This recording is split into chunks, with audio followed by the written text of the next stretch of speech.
Hello বন্ধুরা, কেমন আছো সবাই?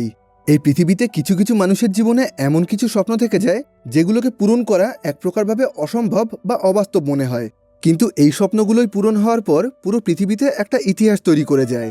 আর 1973 সালে ফিলিপ নামের একজন মানুষ ঠিক এরকমই একটা অসম্ভব স্বপ্ন দেখেছিল।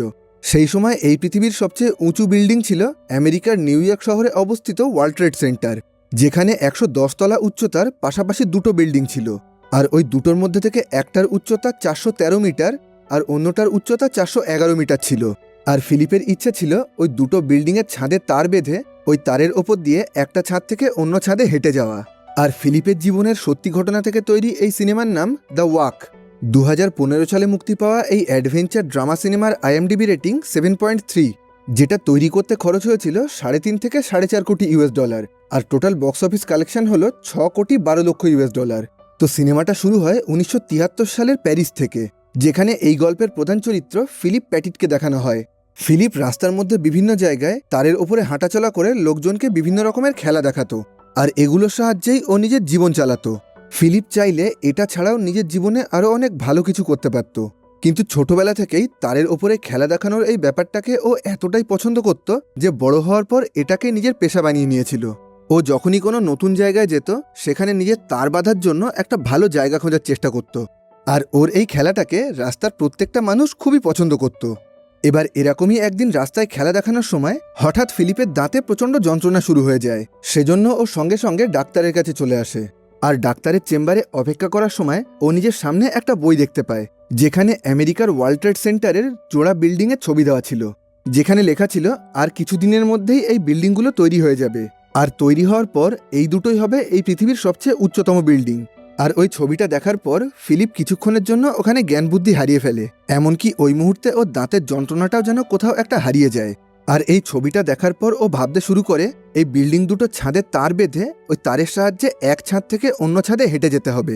আর এখান থেকেই ওর মনে একটা দুঃসাহসিক স্বপ্নের জন্ম নেয়। আর ওখান থেকে ওই ছবিটাকে নিয়ে এসে ও নিজের ঘরের একটা বাক্সের মধ্যে রেখে দেয়। দেখা যায় ওই বাক্সের মধ্যে একটা সার্কাসের ছবি রাখা ছিল, যে ছবিটা দেখে ওর নিজের ছোটবেলার কথা মনে পড়ে যায়। আর ও মনে মনে বলতে শুরু করে, আমার যখন 8 বছর বয়স ছিল তখন আমাদের শহরে একটা সার্কাস আসে, আর ওই সার্কাসেই প্রথমবারের জন্য কোনো মানুষকে আমি তারের ওপরে হাঁটতে দেখি। আর এখান থেকেই পুরো ঘটনা ফিলিপের ছোটবেলার ফ্ল্যাশব্যাকে চলে যায়। এখানে দেখা যায় ছোট্ট ফিলিপ তারের ওপরে বেশ কিছু মানুষকে হাঁটতে দেখে পুরোপুরি মুগ্ধ হয়ে যায়। আর এই ব্যাপারটা ওর এতটাই ভালো লেগে যায় যে ওখান থেকে বাড়ি ফিরে নিজেদের উঠোনের দুটো গাছে দড়ি বেঁধে ও সেগুলোর ওপরে হাঁটতে শুরু করে। প্রথমের দিকে ও একসঙ্গে পাশাপাশি অনেকগুলো দড়ি বেঁধে রাখত, কিন্তু বেশ কিছু বছর ধরে প্র্যাকটিস করার পর ও পাশের অতিরিক্ত দড়িগুলোকে খুলে ফেলতে শুরু করে। আর বেশ কিছু বছর ধরে এইভাবে অভ্যাস করার পর ও একটা দড়ির ওপরে হাঁটতে শিখে যায়। এবার দেখা যায় একটা দড়ির উপরে হাঁটতে শিখে যাওয়ার পর এক রাতে লুকিয়ে লুকিয়ে ফিলিপ ওই সার্কাসটায় ঢুকে পড়ে। আর ওখানে সবার আড়ালে ও ওপরে বাঁধা ওই তারের ওপরে হাঁটার চেষ্টা করছিল, কিন্তু ফিলিপ ওখানে কিছু শুরু করার আগেই ওই সার্কাসের মালিক ওখানে চলে আসেন। ওনার নাম ছিল পাপা রুডি। উনি অনেক বছর ধরেই এই তারের ওপরে হাঁটছেন, আর এই বিষয় সম্পর্কে খুঁটিনাটি ছোটোখাটো সমস্ত জিনিস উনি খুব ভালোভাবেই জানেন। এবার উনি ফিলিপকে বলেন, তুমি ওখানে কি করছো? তাড়াতাড়ি ওখান থেকে নিচে নেমে এসো, তুমি কাকে বলে ভেতরে ঢুকেছো? আর ওনার কথাগুলো শুনে ফিলিপ তাড়াতাড়ি করে ওপর থেকে নেমে ওখান থেকে পালিয়ে আসার চেষ্টা করছিল, কিন্তু ওখান থেকে পালানোর সময় একটা বাক্সের গায়ে ধাক্কা খেয়ে ও নিচে পড়ে যায়। আর তখন ওই বাক্স থেকে সার্কাসের বেশ কিছু জিনিস বাইরে বেরিয়ে আসে, আর সেগুলোর মধ্যে থেকে বেশ কিছু জিনিস নিয়ে ও পাপা রুডির সামনে জাগলিং করতে শুরু করে দেয়। আর ফিলিপকে এসব কিছু করতে দেখে পাপা রুডির ওকে বেশ পছন্দ হয়ে যায়, সেজন্য উনি ফিলিপকে নিজের সঙ্গেই রেখে দেন আর সার্কাস সম্পর্কে বিভিন্ন ছোটোখাটো জিনিস ওকে শেখাতে শুরু করেন। কিন্তু দেখা যায় ওনার সঙ্গে ফিলিপের সম্পর্কটা খুব একটা ভালো যাচ্ছিল না, আর ওদের দুজনের মধ্যে মাঝে মধ্যেই ঝামেলা বেঁধে যেত। আর এরকমই একদিন ঝগড়া হওয়ার পর পাপা রুডি ফিলিপকে নিজের ঘর থেকে বাইরে বের করে দেন। আর এর কিছুদিন পর ফিলিপের বাবাও ওকে নিজের বাড়ি থেকে বাইরে বের করে দেয়। আসলে ওর বাবা কোনোভাবেই চাইছিলেন না ওনার ছেলে দড়ির ওপরে খেলা দেখিয়ে সার্কাসের একজন জোকার হোক, কিন্তু ফিলিপ কখনোই এরকমটা ভাবত না। ও নিজেকে সবসময় একজন ভালো শিল্পী মনে করত। আর এই ঘটনার পর থেকে ও রাস্তায় রাস্তায় খেলা দেখিয়ে নিজের জীবন চালাতো। আর এখান থেকে পুরো ঘটনা আবার বর্তমান অবস্থায় ফিরে আসে। এবার ফিলিপ একদিন খেয়াল করে রাস্তার ধারে একটা মেয়ে গিটার বাজিয়ে গান করছিল, আর বেশ কিছু লোক ওই মেয়েটার সামনে দাঁড়িয়ে ওর গান শুনছিল আর খুশি হয়ে ওকে কিছু টাকা দিচ্ছিল। এবার ফিলিপ ওই মেয়েটার একটু পাশেই রাস্তার মধ্যে তার বেঁধে তার উপরে দাঁড়িয়ে খেলা দেখাতে শুরু করে। যেটা দেখে ওই মেয়েটার সামনে থেকে সমস্ত দর্শক ফিলিপের খেলা দেখার জন্য চলে আসে। এবার ফিলিপের খেলা শেষ হওয়ার পর ওই মেয়েটা ওর কাছে এসে একটু রাগ দেখিয়ে বলে, আজকে তুমি আমার জীবনের সবচেয়ে সেরা দর্শকগুলোকে চুরি করে নিয়েছো, আর এই জন্য আমার অনেক ক্ষতি হয়ে গেছে। তখন ফিলিপ বলে, আসলে লোকজন আমার এই খেলা দেখতে প্রচণ্ড পছন্দ করে, কিন্তু এরপর থেকে আপনি যেদিন এখানে গান শোনাবেন সেই দিনগুলোয় আমি এখানে কোনো রকমের খেলা দেখাবো না। কিন্তু তার জন্য একটা শর্ত আছে, আর সেটা হলো আপনাকে আমার সঙ্গে একটা রেস্টুরেন্টে খেতে যেতে হবে। আসলে ফিলিপের ওই মেয়েটাকে খুবই পছন্দ হয়ে গেছিল, আর ওই মেয়েটার সাথে কথা বলে ও জানতে পারে ওর নাম অ্যানি। এবার কিছুদিন পর অ্যানি আর ফিলিপ একটা রেস্টুরেন্টে দেখা করে, আর ওখানে ফিলিপ নিজের প্ল্যান, নিজের স্বপ্ন সম্পর্কে ওকে সবকিছু জানিয়ে দেয়। ও বলে, আর অল্প কিছুদিনের মধ্যে আমি নিউ ইয়র্ক শহরে গিয়ে নিজের স্বপ্নটাকে পূরণ করব। আর ফিলিপের এই কথাগুলো শোনার পর অ্যানিও ওকে আস্তে আস্তে পছন্দ করতে শুরু করে, আর এই ঘটনার পর থেকে ওদের দুজনের মধ্যে একটা ভালো সম্পর্ক তৈরি হয়ে যায়। আর কিছুদিন পর অ্যানি নিজের কলেজের পিছনের দুটো গাছে তার বেঁধে সেখানে ফিলিপকে প্র্যাকটিস করার সুযোগ দিয়েছিল। আসলে ফিলিপ রাস্তার মধ্যে যে ধরনের খেলা দেখাতো সেগুলো একরকমভাবে বেআইনি ছিল, সেজন্য মাঝে মধ্যেই ওকে পুলিশ তাড়া করত, আর ওকে খেলা বন্ধ করে দিয়ে ওখান থেকে পালিয়ে যেতে হতো। কিন্তু এখন কলেজের মধ্যে প্র্যাকটিস করার ফলে ও পুলিশের হাত থেকে পুরোপুরি মুক্তি পেয়ে যায়। এবার এরকমই একদিন প্র্যাকটিস করার সময় ওখানে লুইস নামের একটা ছেলে চলে আসে। লুইস ওকে বলে, আমি একজন ফটোগ্রাফার, আর এখন এই তারের ওপরে চলন্ত অবস্থায় আমি কি তোমার বেশ কয়েকটা ফটো তুলতে পারি? ফিলিপ বলে, হ্যাঁ অবশ্যই তুলতে পারো, আর চাইলে তুমি আমার অফিসিয়াল ফটোগ্রাফারও হয়ে যেতে পারো, কারণ আর অল্প কিছুদিন পরেই আমি আমেরিকায় চলে যাব, আর ওখানে এই পৃথিবীর সবচেয়ে বড় মঞ্চের ওপরে এ যুগের সবচেয়ে সেরা একটা খেলা দেখাবো। আর এরপর ফিলিপ ওকে নিজের স্বপ্নের ব্যাপারে বলতে শুরু করে। কিন্তু লুইসের সাথে কথা বলতে বলতে হঠাৎ করে ফিলিপের দড়ির বাঁধনটা পুরোপুরি খুলে যায়, যে কারণে ও সঙ্গে সঙ্গেই মাটিতে এসে পড়ে। আর যেহেতু ওখানে দড়িটা খুবই অল্প উচ্চতায় বাঁধা ছিল, সেজন্য ফিলিপের কোনো ক্ষতি হয় না।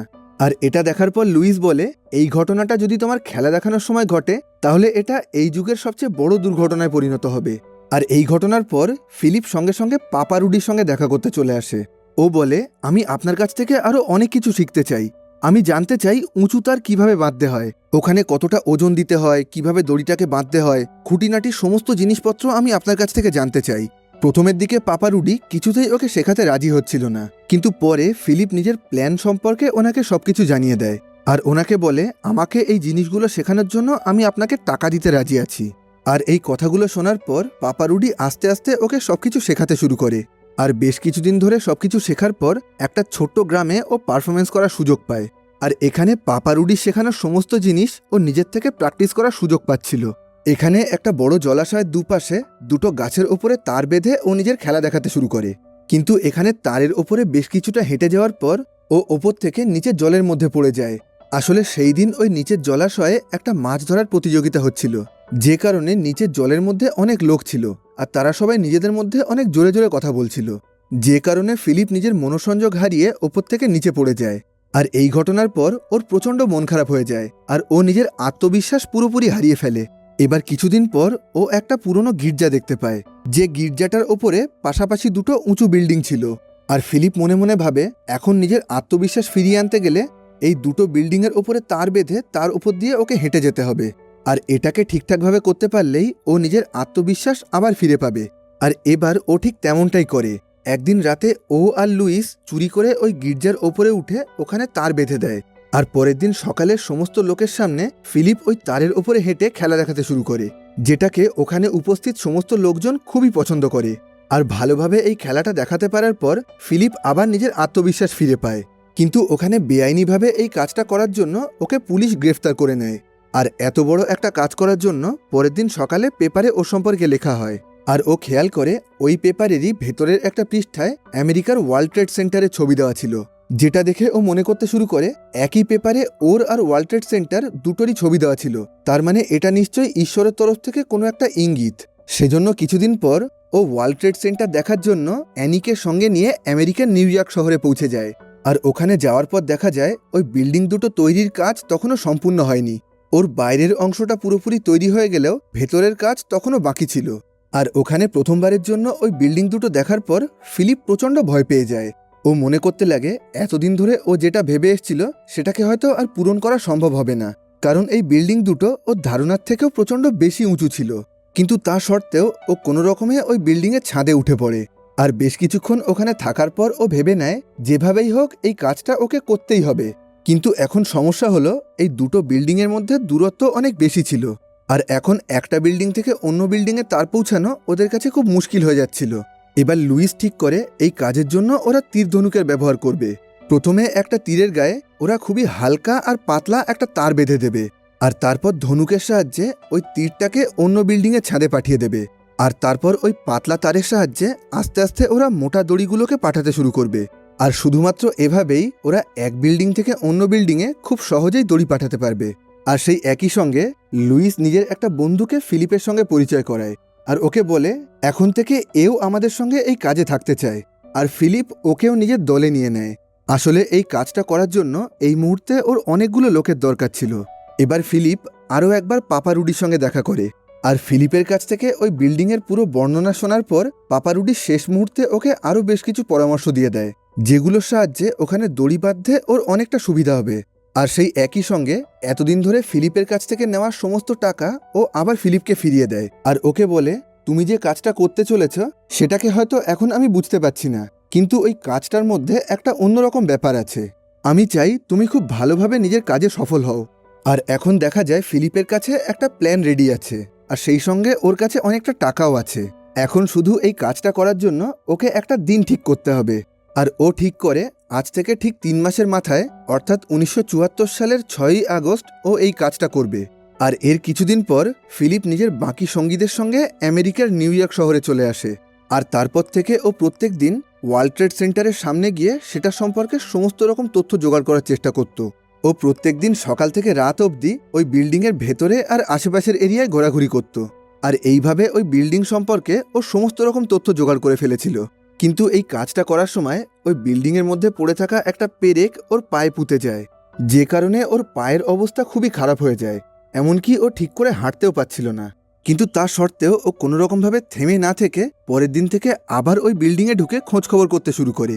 আর এভাবেই একদিন ওই বিল্ডিংয়ের একটা লিফটের মধ্যে ওর ব্যারি নামের একটা লোকের সঙ্গে পরিচয় হয়। আর ব্যারি ওখানে ফিলিপকে দেখে খুব ভালোভাবেই চিনতে পারে। ও বলে কিছুদিন আগে তো পেপারে আপনার ছবি বেরিয়েছিল, আপনি তো প্যারিসের ওই উঁচু গির্জায় তার বেঁধে সেটার উপরে হেঁটেছিলেন, আর তখন আপনার কাজটা আমার খুবই পছন্দ হয়েছিল। এবার ব্যারি ওকে জানায় ও ওয়ার্ল্ড ট্রেড সেন্টারের মধ্যেই একটা অফিসে কাজ করে। আসলে এই বিল্ডিংয়ের ওপরের দিকের কাজ অনেকটা বাকি থাকলেও নিচের দিকের ঘরগুলো পুরোপুরি তৈরি হয়ে গেছিল, আর ওর মধ্যে থেকেই একটা জায়গায় ব্যারির অফিস ছিল। এবার ফিলিপ ব্যারিকেও নিজের দলে যুক্ত করে নেয়, কারণ যেহেতু ব্যারি এই বিল্ডিংয়েই কাজ করত সেজন্য এই বিল্ডিংয়ের মধ্যে যাওয়া আসা করা ওর পক্ষে খুবই সহজ ব্যাপার ছিল। এবার ফিলিপ নিজের সঙ্গীদের সঙ্গে ঠিক করে ওরা সবাই দুটো দলে বিভক্ত হয়ে যাবে। আর যেদিন ওর খেলা দেখানোর কথা আছে তার আগের দিন রাতে ওই দুটো দল সমস্ত জিনিসপত্র নিয়ে লুকিয়ে লুকিয়ে ওই ওয়ার্ল্ড ট্রেড সেন্টারের দুটো বিল্ডিংয়ের ছাদের ওপরে উঠে পড়বে। আর এখন ওই দুটো বিল্ডিংয়ের ছাদ থেকে একটা দল আর একটা দলের সঙ্গে যোগাযোগ করার জন্য ওদের দুটো ওয়াকিটকির দরকার ছিল। কিন্তু ফিলিপ এই কাজের জন্য পুরনো মডেলের তারযুক্ত একটা বিশেষ ধরনের ওয়াকিটকি নিয়েছিল, কারণ তার ছাড়া ওয়্যারলেস ওয়াকিটকি ব্যবহার করলে ওদের কথাগুলো হয়তো ওই বিল্ডিংয়ের অন্য সিকিউরিটি গার্ডরাও শুনতে পেত। এবার যে দোকান থেকে এরা এই ওয়াকিটকিটা কিনছিল সেই দোকানদার এদের কথা শুনে বুঝতে পারে এরা সবাই বিশেষ কিছু একটা প্ল্যান করছে। আর উনি ফিলিপের কাছে এ ব্যাপারে জানতে চাইলে ফিলিপ ওনাকে নিজের প্ল্যান সম্পর্কে সবকিছু জানিয়ে দেয়, আর ওনাকেও নিজের দলে যুক্ত করে নেয়। আর এখন ফিলিপের সঙ্গে ওর বেশ কিছু বিশ্বস্ত বন্ধু ছিল, যাদের সাহায্যে ও নিজের স্বপ্নটাকে খুব ভালোভাবেই পূরণ করতে পারবে। এবার দেখা যায় আস্তে আস্তে অগস্ট মাসের 4 তারিখ চলে আসে, আর পরের দিন অর্থাৎ 5 তারিখ রাত থেকেই ওদেরকে বিল্ডিংয়ের ছাদে উঠে তার বাঁধার কাজ শুরু করতে হবে, যাতে 6 তারিখ সকালে ফিলিপ নিজের স্বপ্নটাকে পূরণ করতে পারে। এবার সময় যত কাছে চলে আসছিল ফিলিপের অবস্থা ততটাই খারাপ হয়ে যাচ্ছিল। আস্তে আস্তে ও প্রচণ্ড চিন্তা করতে শুরু করেছিল। এবার পরের দিন সকালে ওরা দুটো দলে ভাগ হয়ে ওই বিল্ডিংয়ের উদ্দেশ্যে বেরিয়ে পড়ে। একটা বিল্ডিংয়ে ব্যারি আর অন্য দুজন লোক ছিল, আর যেহেতু ব্যারি ওই বিল্ডিংয়ে কাজ করত সেজন্য ওরা 3 জন খুব সহজেই ওই বিল্ডিংয়ের ছাদে পৌঁছে যায়। আর অন্যদিকে এই বিল্ডিংয়ের কর্মচারী সেজে ফিলিপ নিজের বাকি সঙ্গীদের সঙ্গে সেকেন্ড বিল্ডিংয়ে ওঠার চেষ্টা করছিল। কিন্তু ওখানে ঢোকার পর দেখা যায় ওই বিল্ডিংয়ের লিফটগুলোকে অন্য একটা কোম্পানি আগে থেকেই দখল করে রেখেছিল। আর দিনের শেষে ওই বিল্ডিংয়ের সমস্ত কর্মচারীদের কাজ শেষ হওয়ার পর ফিলিপ নিজের সঙ্গীদের সঙ্গে সমস্ত জিনিসপত্র নিয়ে লিফটের সাহায্যে 110 তলার ছাদে পৌঁছে যায়। কিন্তু এরা সবাই ওপরে পৌঁছানোর কিছুক্ষণের মধ্যেই রাতে ওই বিল্ডিংয়ের দায়িত্বে থাকা একজন সিকিউরিটি গার্ড ওখানে চলে আসেন। আর ওটা দেখে ফিলিপের একজন সঙ্গী ভয় পেয়ে ওখান থেকে পালিয়ে আসে। কিন্তু ফিলিপ নিজের অন্য একটা বন্ধুকে নিয়ে পাশেই একটা অন্ধকার জায়গায় লুকিয়ে পড়ে। আর বেশ অনেকক্ষণ ধরে ওখানে লুকিয়ে থাকার পর দেখা যায় ওই সিকিউরিটি গার্ডটা ওখান থেকে চলে গেছে। সেজন্য এরা দুজন ওখান থেকে বেরিয়ে সমস্ত জিনিসপত্র ছাদে এনে ওগুলোকে বাঁধতে শুরু করে। কিন্তু এই কাজটা শুরু করতে ওদের অনেকটাই দেরি হয়ে গেছিল, আর তার উপরে ওদের দলের লোক সংখ্যা অনেকটা কমে গেছিল। আর একটা সময় ফিলিপের পাশে থাকা বন্ধুটা মনে করতে শুরু করে এই অল্প সময়ের মধ্যে ঠিকভাবে তারগুলোকে বাঁধা কোনোভাবেই সম্ভব হবে না। সেজন্য ও এই মুহূর্তে ফিলিপকে ওই কাজটা বন্ধ করে পরের দিন সকালে ফিরে আসতে বলে। কিন্তু ফিলিপ কোনোভাবেই হার মানতে রাজি ছিল না। ও যেভাবেই হোক শেষ মুহূর্ত অবধি চেষ্টা করে যেতে চাইছিল। ও নিজের বন্ধুকে বলে, ঠিক আছে, যদি সূর্য ওঠার আগে আমি ঠিকভাবে দড়ি না বাঁধতে পারি তাহলে আমি আজকে এই কাজটা আর করব না। এবার রাতে ওই দুটো বিল্ডিংয়ের ছাদ থেকে দুটো দল নিজেদের সমস্ত ক্ষমতা দিয়ে যত তাড়াতাড়ি সম্ভব ওই কাজটাকে শুরু করে দেয়। আর ওই বিল্ডিংয়ের নিচের রাস্তায় অ্যানি সারা রাত ধরে ওদের জন্য অপেক্ষা করতে থাকে। এবার সারা রাত ধরে চেষ্টা করার পর দেখা যায় ভোর হয়ে গেছে, আর কিছুক্ষণের মধ্যেই সূর্যোদয় হবে। আর এসব কিছুর মধ্যে ফিলিপ খেয়াল করে ওদের বিল্ডিংয়ের লিফটটা চালু হয়ে গেছে। তার মানে কেউ একজন এই বিল্ডিংয়ে চলে এসছে, আর সে এখন এই ছাদের দিকে এগিয়ে আসছে। এবার দেখা যায় কিছুক্ষণ পর একটা লোক ওই বিল্ডিংয়ের ছাদে চলে এসছে, যেটা দেখে ফিলিপ মনে করে এখন হয়তো ওদের কাজটা এখানেই বন্ধ হয়ে যাবে, আর এদের সবাইকে হয়তো এখান থেকে বের করে দেওয়া হবে। কিন্তু দেখা যায় ওই লোকটা ফিলিপকে কিছু না বলে কিছুক্ষণ ধরে ছাদে ঘোরাঘুরি করে নিজের থেকে নিচে চলে যায়। আর অল্প কিছুক্ষণের মধ্যে এই বিল্ডিংয়ের সমস্ত কর্মচারীরাও এখানে চলে আসবে। আর তখন এদের পক্ষে এই কাজটা করা আর কোনোভাবেই সম্ভব হবে না। সেজন্য অনেক সমস্যার সম্মুখীন হওয়া সত্ত্বেও ওরা শেষ মুহূর্তে কোনো রকমে ওই তারগুলোকে বেঁধে ফেলতে সক্ষম হয়। আর দেখা যায় সারা রাত ধরে প্রচণ্ড কঠিন পরিশ্রম করার ফলে ওরা প্রত্যেকেই প্রচণ্ড ক্লান্ত হয়ে গেছিল। কিন্তু ফিলিপের শরীরে ক্লান্তি থাকলেও এই তারটাকে বাঁধার পর ও মনে মনে অনেকটা আনন্দ পায়। আর দেখা যায় কিছুদিন আগে ফিলিপের পায়ে যেখানে পেরেক ঢুকে গেছিল সেই জায়গাটার ক্ষতটা এখনও পুরোপুরি ঠিক হয়নি। কিন্তু ফিলিপ ঠিক করে এখান থেকে ও আর কোনোভাবেই পিছিয়ে আসবে না। যেভাবেই হোক, যে অবস্থাতেই হোক, এই কাজটাকে ও এখন সম্পূর্ণ করবে। এবার দেখা যায় ও আস্তে আস্তে ওই তারের ওপরে উঠে হাঁটতে শুরু করেছে। আর একটু একটু করে হাঁটতে হাঁটতে ও সামনের বিল্ডিংয়ের দিকে এগিয়ে যেতে শুরু করে। আর নিচের রাস্তা থেকে অ্যানি আর ফিলিপের বাকি বন্ধুরা এই দৃশ্যটা দেখে প্রচণ্ড আনন্দ পায়। যদিও ফিলিপ জানতো না ওই মুহূর্তে ওকে কেউ দেখতে পাচ্ছে কিনা। ও শুধুমাত্র নিজের মতন করে ওই তারের ওপরে হেঁটে যাচ্ছিল। আর এইভাবে কিছুক্ষণ পর ও সামনের অন্য বিল্ডিংটায় পৌঁছে যায়। আর এখন এই মুহূর্তে ফিলিপ আর তার বন্ধুরা প্রত্যেকেই প্রচণ্ড খুশি ছিল, কারণ ফিলিপ নিজের সেই দুঃসাহসিক স্বপ্নটাকে পূরণ করে ফেলেছিল। আর ১১০ তলা বিল্ডিংয়ের ওপরে এই কাজটা করা কোনোভাবেই সহজ ব্যাপার ছিল না। আর এই কাজটা করার ফলে ফিলিপ পুরো পৃথিবীতে একটা ইতিহাস তৈরি করে ফেলে। এবার ও যখন পিছনের বিল্ডিংয়ের দিকে তাকায় তখন ওর মনে হতে লাগে ওই বিল্ডিংটা যেন ওকে নিজের কাছে ডেকে নিচ্ছে। সেজন্য আবার ওই তারের ওপরে হেঁটে ও আগের বিল্ডিংয়ের দিকে ফিরে যেতে শুরু করে।